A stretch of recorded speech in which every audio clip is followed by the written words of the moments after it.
Karen drives through farmer's market after being told, "No dogs allowed." It was a warm Saturday morning in the heart of the small town of Rosewood, where the local farmer's market had become something of a weekly tradition. Stalls were arranged in neat rows across the cobblestone square, overflowing with vibrant produce, hand-woven baskets, jars of golden honey, and rustic loaves of bread still warm from the oven. The air was thick with the mingled scents of blooming flowers, fresh fruit, sizzling breakfast sausages, and the sharp tang of cheese samples laid out for passers-by. Children danced around musicians strumming cheerful tunes, elderly couples strolled arm in arm, and stall owners greeted loyal customers with familiar warmth. Diane, the organizer of the event, was already doing her rounds with a clipboard in hand and a walkie-talkie clipped to her belt, checking on vendors and ensuring everything flowed smoothly. She was experienced, having run the event for nearly a decade, and she knew that keeping the market both welcoming and safe required a steady balance of firmness and friendliness. One of the few rules she never wavered on was the clearly posted, "No vehicles beyond this point and no pets allowed inside the market," rules made not out of hostility, but to comply with local food safety regulations and pedestrian safety. At precisely 9:32 a.m., as Diane helped a vendor adjust the legs on a wobbly jam stand, the peaceful hum of morning chatter was pierced by the growl of a high-end SUV engine rolling into the narrow brick road that led to the market's main entrance. The car was sleek, glossy white, and freshly waxed, glinting harshly under the sunlight like it belonged more on the showroom floor than navigating a farmer's event packed shoulder to shoulder with strollers and shoppers. The vehicle idled just outside the no-entry signs, drawing curious stares. Behind the tinted windshield sat a sharply dressed woman in oversized designer sunglasses and a wide-brimmed sun hat that looked less like a choice of shade and more like a statement. Perched beside her in the front passenger seat was a tiny, white poodle wearing a pink rhinestone-studded harness and panting softly with its tongue curled upward like a little pink hook. Karen Montgomery, known to most of Rosewood's citizens not by her first name but by her behavior, lowered her window with a dramatic whir, peering out as if surveying a land where the rules did not apply to her. She was impeccably dressed in a pastel floral blouse, cream trousers, and pearl earrings, giving off an air of someone who hadn't so much as set foot in a grocery store herself in over a decade. Her voice, loud and piercing, broke the market's calm. "Excuse me," she called out to a teenage volunteer wearing a green market staff shirt and directing pedestrians. "There's no parking. I'm here for the market and I'm not leaving my baby in the car." The staffer, clearly thrown off, walked cautiously toward her window and politely explained, "I'm sorry, ma'am, but vehicles aren't allowed past this point. It's a pedestrian zone for safety reasons." Karen waved her hand dismissively, her long manicured nails glinting in the sun. "I don't care about your little rules. I'll just be a minute. My dog has anxiety. I'm not going to leave her in this heat." The teenager, trying to stay respectful, pointed at the sign again. "We also don't allow dogs inside, ma'am. It's a food safety issue." Karen leaned forward, her sunglasses slipping slightly down her nose as she stared daggers at him. "That is discrimination. You are discriminating against me and my emotional support animal. Do you have any idea what kind of lawsuit this could turn into?"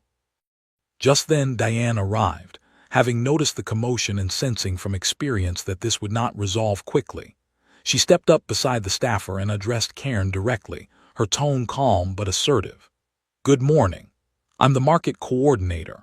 I understand you want to visit the market, but unfortunately, you can't drive through or bring pets inside. We do have shaded parking available just a block away, and some vendors even offer curbside pickup. I'd be happy to help you access that service." Karen's face remained stony behind her sunglasses. "This is ridiculous. I've been to dozens of markets across the country, and not one has ever treated me like this. Are you even allowed to enforce these kinds of rules?" Diane didn't flinch. "Yes, ma'am, it's part of our town ordinance. These rules are in place for the health and safety of everyone here. We can't make exceptions. I hope you understand." Karen's lips tightened into a line, and without another word she put the car in reverse and slowly backed out, her tires crunching over the edge of the cobblestone.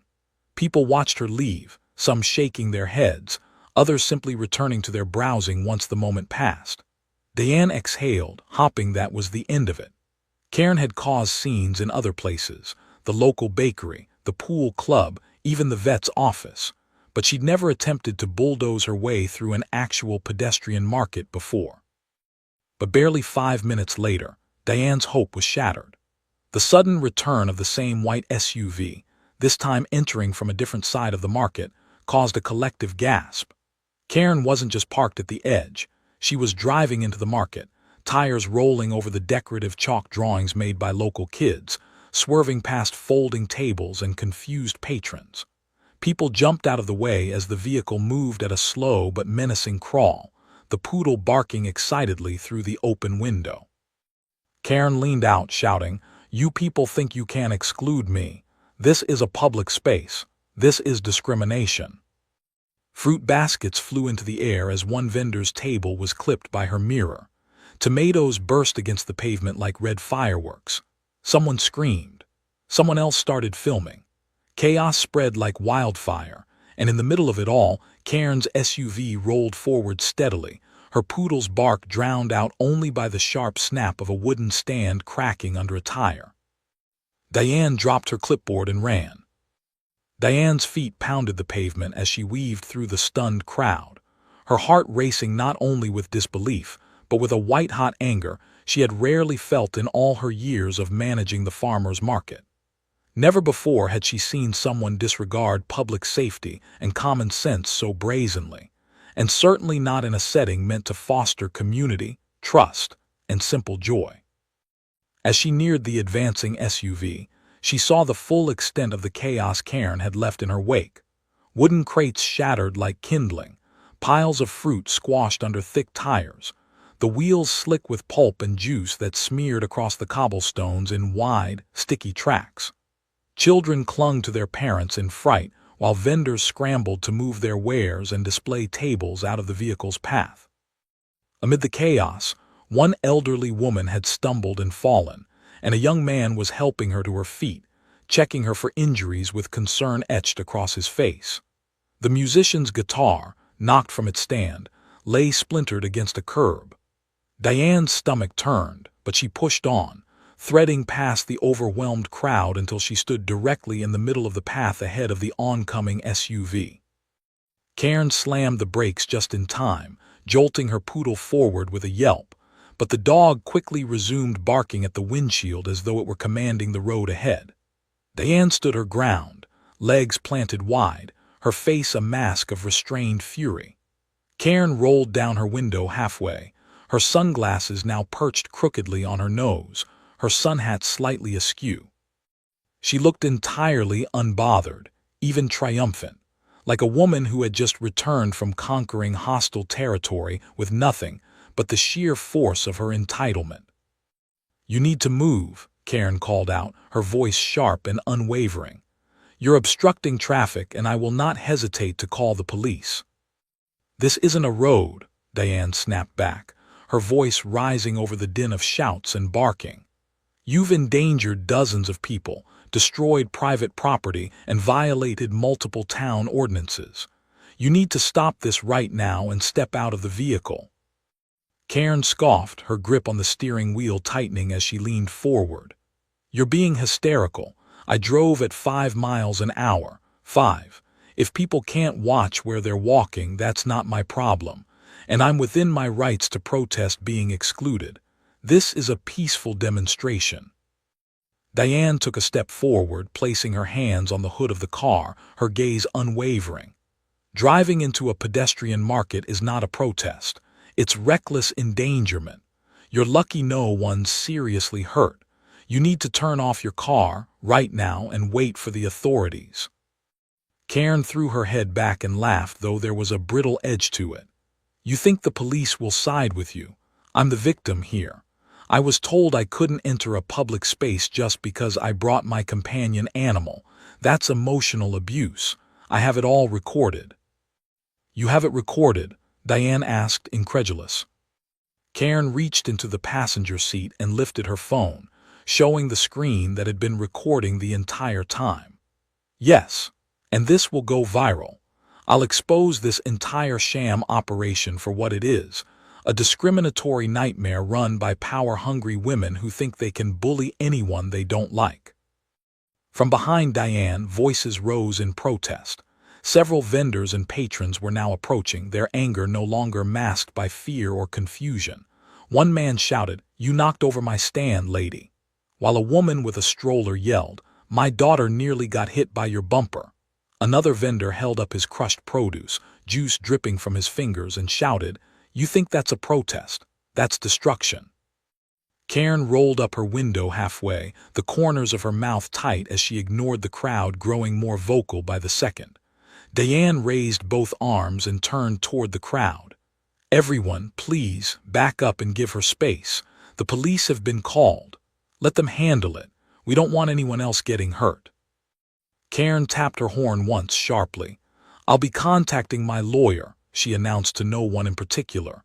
"You're all going to regret this. Especially you," she added, glaring directly at Diane.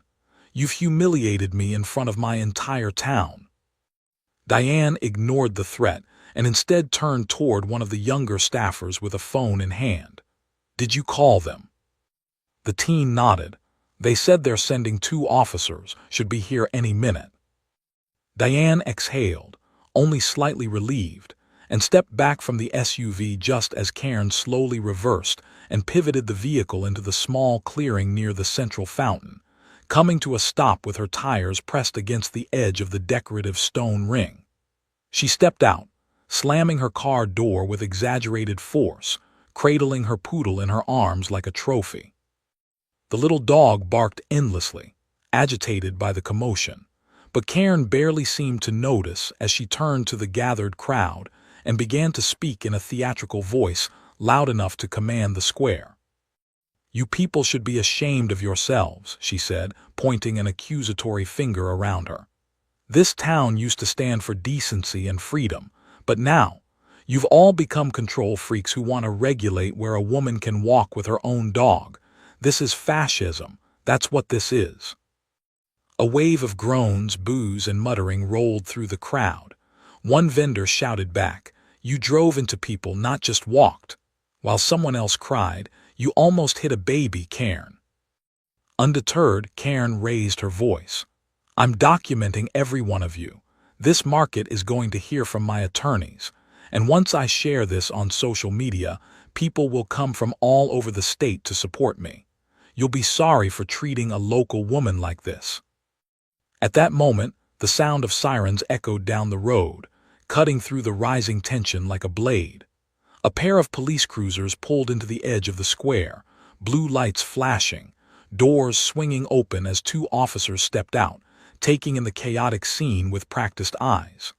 Diane moved quickly toward them, already compiling a list of damages and witness statements in her mind.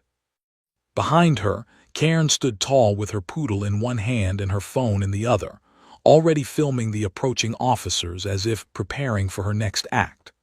But as they neared, the expression on her face faltered ever so slightly, her confidence cracking beneath the weight of what was to come. The officers approached with the kind of calm urgency that only comes from years of dealing with unpredictable situations, and as they reached the center of the market square, their eyes swept over the wreckage left in Karen's path. The overturned produce stands, the crushed boxes, the trails of sticky fruit paste leading from one end of the market to the other, and the small gathering of stunned townspeople who were still processing what had just unfolded. Diane stepped forward immediately, her clipboard back in her hands and her voice steady despite the adrenaline still humming beneath her skin. She gave a quick but detailed summary of the incident, describing how Karen had first been warned at the main entrance, how she had driven away only to return through another access point, and how she had then proceeded to drive through the pedestrian-only market, causing property damage, endangering people, and ignoring multiple directives to stop. As Diane spoke, she handed over the footage captured on multiple phones, including timestamps and the written complaints from vendors and witnesses who were already gathering in a loose semicircle behind her, eager to be heard. Karen, meanwhile, stood to the side, holding her barking poodle tightly against her chest, one hand raised as if she were about to swear an oath in court. Her sunglasses were back in place, her lips drawn into a tight, self-righteous line, and she began speaking before the officers could even address her directly. "Officers, thank God you're here. I've been the victim of targeted harassment. These people wouldn't let me walk through the market with my service animal, an emotional support dog certified by a therapist, I'll have you know, and when I tried to peacefully protest, they tried to mob me. I was scared for my safety, and I felt I had no choice but to remain in my vehicle. This is a clear-cut case of discrimination." Officer Ramos, a tall, steady-voiced woman in her 40s with a reputation for level-headedness, raised her hand, signaling for Karen to stop.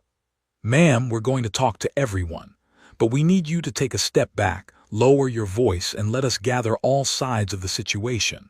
Right now, you're not under arrest, but we need full cooperation. Understood?" Karen gave a theatrical sigh but complied, stepping back a few feet while still loudly muttering to her dog. "They're going to see what this town's become, Cinnamon. Just you wait. Tyrants in aprons and clipboard dictators." The second officer, a younger man named Connors, moved to inspect the vehicle, snapping photos of the damaged stalls and tire tracks with his phone. He made quick notes as he listened to multiple vendors and shoppers describe the moment Karen's SUV had entered the square, some recalling how they had to pull their children or elderly relatives out of the way, others pointing to specific items she had destroyed. One woman clutched a ruined bouquet of flowers in her hands and shook her head sadly. She just kept going. It was like she didn't even see us, or worse, she didn't care. As Officer Ramos took more statements, she began to piece together the sequence of events with remarkable speed, noting the consistency between witness accounts, the clear footage from multiple angles, and the visible damage that now marred what was once a serene and bustling community market. She turned back to Diane. "Has she been involved in anything like this before?" Diane hesitated, then nodded. "Not like this, but she's a repeat problem. We've had minor complaints. Last year she tried to bring the same dog into a cheese booth, and when we reminded her about the rules, she accused the vendor of being anti-canine and threatened legal action. She's yelled at staff, left bad reviews, and once called the mayor when someone asked her to move her car from a fire lane." Ramos let out a quiet breath through her nose, then walked calmly back toward Karen, who was now live-streaming to what appeared to be a small but growing online audience. Her phone held vertically in one hand as she declared that she was being silenced by a corrupt town council bent on eliminating anyone with the courage to challenge their outdated policies. When Ramos stepped into frame, Karen quickly turned the camera toward her. "And here comes the enforcer of oppression now," she said, voice dripping with faux sadness. "Let's see if she does the right thing." "Ma'am," Ramos said firmly, "we've taken statements, reviewed footage, and documented property damage. We need to issue you several citations, and we'll need you to accompany us to the station to file a full incident report. At this point, you are being detained for questioning. You are not under arrest, but if you refuse to cooperate, that could change." Karen blinked behind her sunglasses and let out a disbelieving laugh. "You're kidding, right? I'm being detained for defending my rights, for driving slowly, for bringing my dog to a public place, for driving a motor vehicle into a pedestrian-only market after being told not to, and in doing so, creating a public hazard," Ramos replied without missing a beat. "You can argue your case later, but right now, you need to follow our instructions." Karen's mouth opened and closed as if searching for the correct incantation to make the situation disappear. When she found none, she clutched her dog tighter and walked with theatrical reluctance toward the police cruiser, pausing only to dramatically inform her phone's viewers.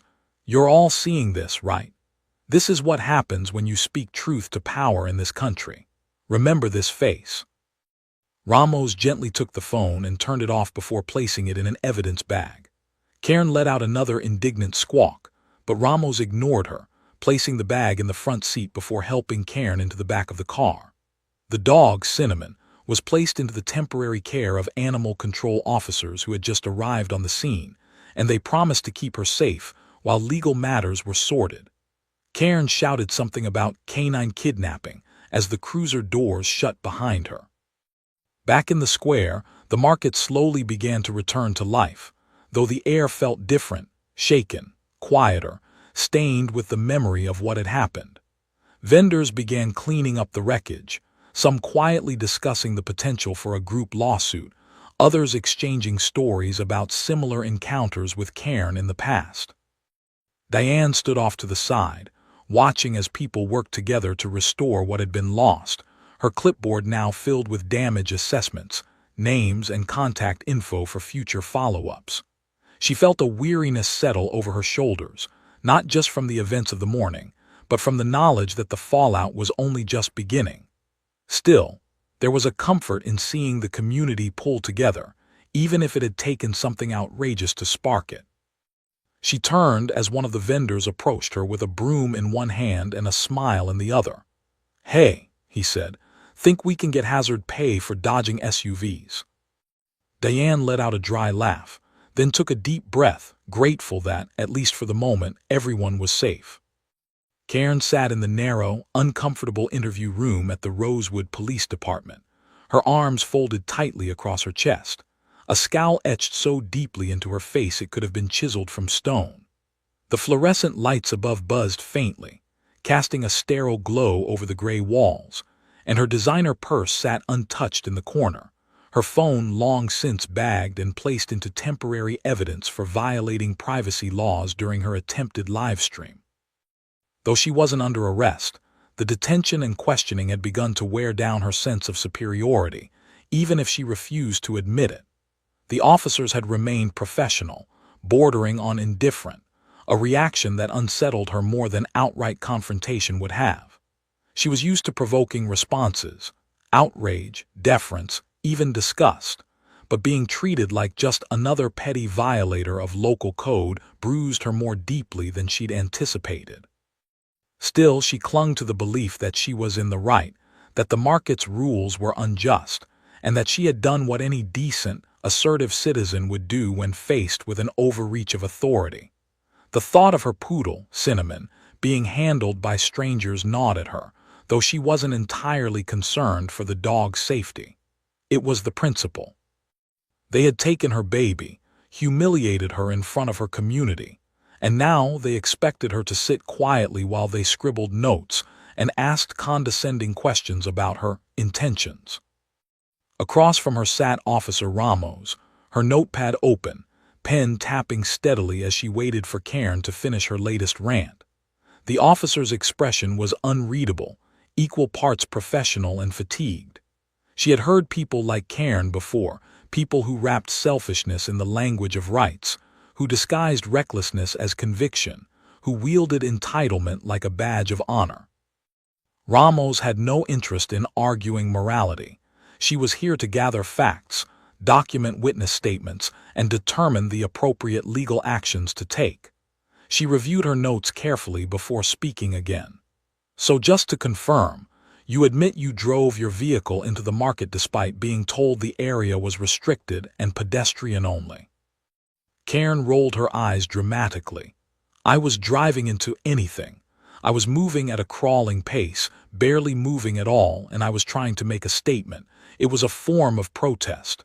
You wouldn't arrest someone for carrying a sign, would you? Same thing."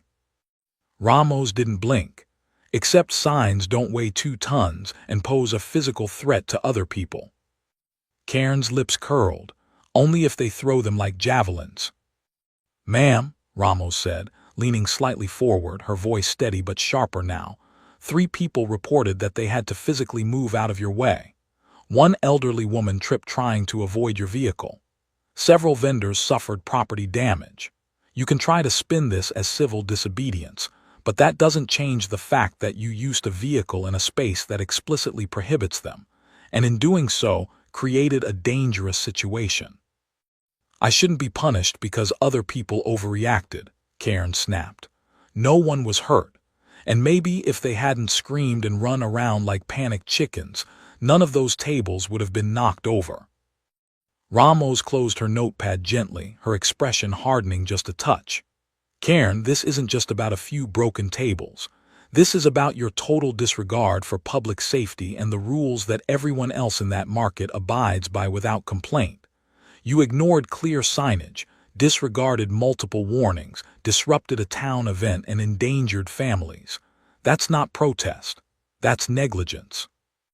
Karen leaned back in her chair, crossing her legs and huffing loudly. Well, I'll be contacting my lawyer. You're free to do that, Ramos replied, standing. In the meantime, we're issuing citations for public endangerment, reckless operation of a vehicle in a pedestrian zone, and property damage.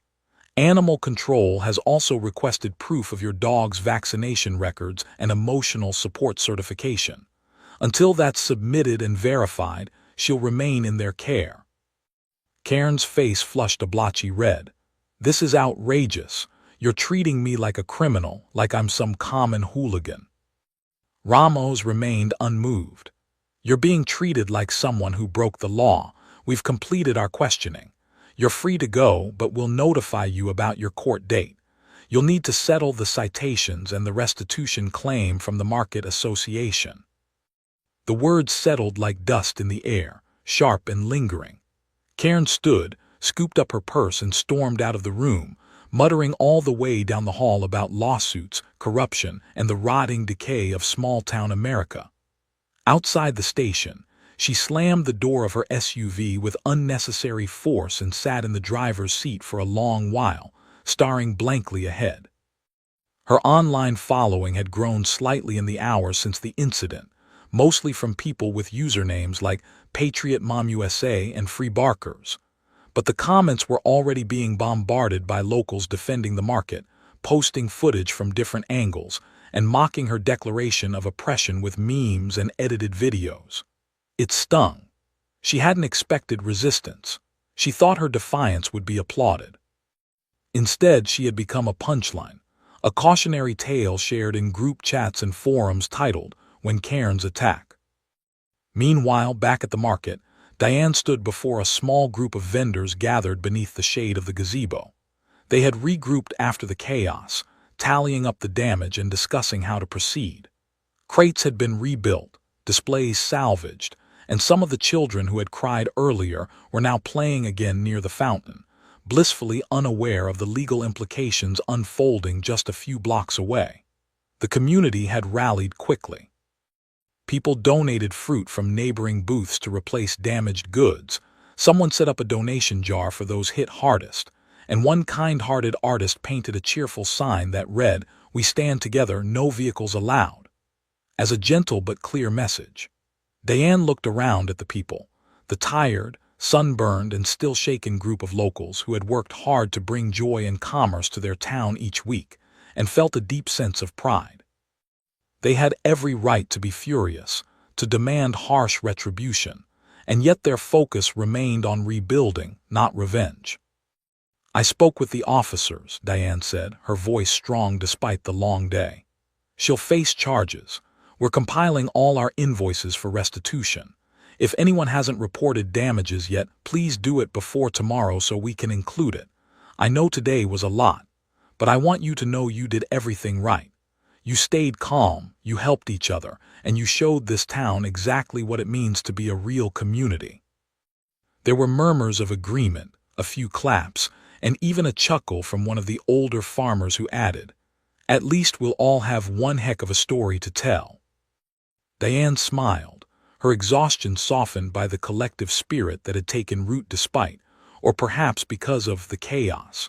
What had started as a normal Saturday morning had turned into a day none of them would forget, but it had also become a reminder of why these small-town traditions mattered. It wasn't just about buying and selling. It was about people showing up for each other, even when someone tried to drive right through the heart of it all. The courthouse was far from grand. It was a modest brick building nestled beside the town library and a diner that still served milkshakes in metal cups. Yet, despite its humble appearance, the tension inside the Rosewood Municipal Court was palpable. Word had spread quickly in town, as it always did, and by the time Karen Montgomery's court hearing was scheduled, the gallery was filled with a mix of vendors, shoppers, city officials, and even a local reporter from the town paper who saw the story as part legal drama, part social spectacle. Some came out of outrage, others out of curiosity, and a few just wanted to see what ridiculous spin Karen would try to put on her defense. They weren't disappointed. Karen arrived dressed not in the subdued tones typically expected in court, but in a full cream-colored pantsuit with a scarf that matched her poodle's leash, which she carried like a sash of defiance, even though Cinnamon wasn't allowed inside the courtroom. Her expression was one of performative poise, the kind of smug serenity adopted by those who see themselves as martyrs of a broken system. Her lawyer, a tired-looking man from a nearby firm who'd clearly taken the case more for the paycheck than the principal, walked beside her without saying a word, clutching a slim folder containing his prepared defense. He had tried to talk her out of testifying herself, knowing full well that her personality didn't play well under scrutiny, but Karen had insisted. This was her stage, and she was determined to make everyone in that room see the truth, as she defined it. The judge, a middle-aged woman with gray streaks in her bun and a stare that could peel paint, called the court to order. What followed was a series of testimonies, statements, and evidence presentations that painted the picture of what had occurred that infamous Saturday morning. Footage from multiple phones was played. Karen's SUV entering the market at a slow but threatening crawl, shoppers jumping out of the way, vendors trying to protect their goods, the dog barking wildly from the front seat, and Karen shouting out of her window about oppression and lawsuits. Several vendors took the stand, calmly recounting their experiences. One elderly woman described how she had tripped trying to pull her granddaughter to safety. A young vendor explained how his entire week's profit had been flattened under Karen's tires. Even Diane testified, her voice steady as she recounted the warning she had issued, and Karen's deliberate defiance of the market's clearly posted rules. Karen's defense leaned heavily on the emotional support animal angle. Her lawyer argued that Karen's anxiety and mental health required her to have Cinnamon with her at all times, and the market's no-pet policy was discriminatory, lacking proper exceptions for those with documented emotional needs. He cited vague sections of federal protections for service animals, though under cross-examination, it quickly became clear that Cinnamon had no official certification, and that Karen had printed her dog's emotional support badge off the internet. When Karen herself took the stand, the courtroom seemed to hold its breath. She began with a carefully rehearsed statement about liberty, personal rights, and being unjustly vilified by a town that used to pride itself on kindness. She choked up at the mention of Cinnamon being taken to animal control, but as questioning from the prosecutor grew sharper, her composure began to crack. She insisted she was never a danger to anyone, despite the videos showing near misses with children. She downplayed the damage to the market as minor scuffs and claimed her driving through the stalls was symbolic, ignoring how terrified some shoppers had been. When the judge asked if she understood that driving a vehicle into a crowd was inherently dangerous regardless of her intent, Karen doubled down, claiming the town had left her with no choice, and that she was being persecuted for standing up to bureaucratic tyranny. The courtroom sat in stunned silence as the judge called a recess before delivering her verdict. Karen returned to her bench, visibly pleased with herself, whispering to her lawyer, "They felt that. I know they did." But her lawyer didn't respond. He only looked at his notes as if trying to distance himself from the shipwreck he just witnessed. When court resumed, the judge delivered her verdict with the same unwavering clarity that had carried her through decades on the bench. Karen was found guilty on multiple counts: reckless endangerment, violation of municipal traffic regulations, and property damage. The judge, while acknowledging the importance of accommodating mental health needs, made it clear that Karen's actions had not been those of someone seeking accommodation, but of someone using the language of justice to justify selfish, dangerous behavior. Karen was ordered to pay full restitution for all property damages, cover medical bills for the elderly woman who had fallen, and was issued a 6-month probation during which she would be banned from entering the farmer's market. She was also required to complete a mandatory civic responsibility course and submit proof of legitimate emotional support animal certification if she ever intended to challenge a no-pet policy again. Karen stood frozen as the judge's words sank in. The blow to her pride was greater than the fine, greater than the court fees, greater than even the public humiliation. This wasn't just about being found guilty, it was about being exposed. The crowd remained respectfully quiet, but the satisfaction on their faces was undeniable. For once, Karen's theatrics had failed her. Her tantrums, threats, and warped sense of justice had collided head-on with the law and lost. Outside the courthouse, a small group of market vendors and supporters gathered. Diane stood among them, arms crossed but face relaxed, the tension of the past week finally starting to release. A few people joked about commemorating the event, one suggesting a mock Cairn Day, where the town would hold a fundraiser with carts shaped like SUVs and tiny toy dogs with glittery leashes. Others proposed giving Diane a plaque or medal for her composure during the entire ordeal. But mostly, they talked about rebuilding, about how to make the market even safer, how to reinforce the community rules, and how to ensure no one else would feel they could treat a public space like their personal runway. A week later, the market resumed at full strength. The same musicians played near the fountain, the same stalls sold their homemade jams and organic vegetables, and families once again wandered between rows of flowers and baked goods. A new wooden barrier had been added to the main entrances, painted in cheerful colors by local kids, with hand-drawn signs reading "Walking Welcome, WHELS not." Diane moved from booth to booth, checking in with her vendors, offering a warm smile to newcomers and regulars alike. Peace had returned, not just because the crisis had passed, but because the community had weathered it together. And somewhere just out of sight, Karen sat alone in her SUV, watching from a nearby street corner, her poodle in her lap, seething at a town that had dared to say no, and then stood by it.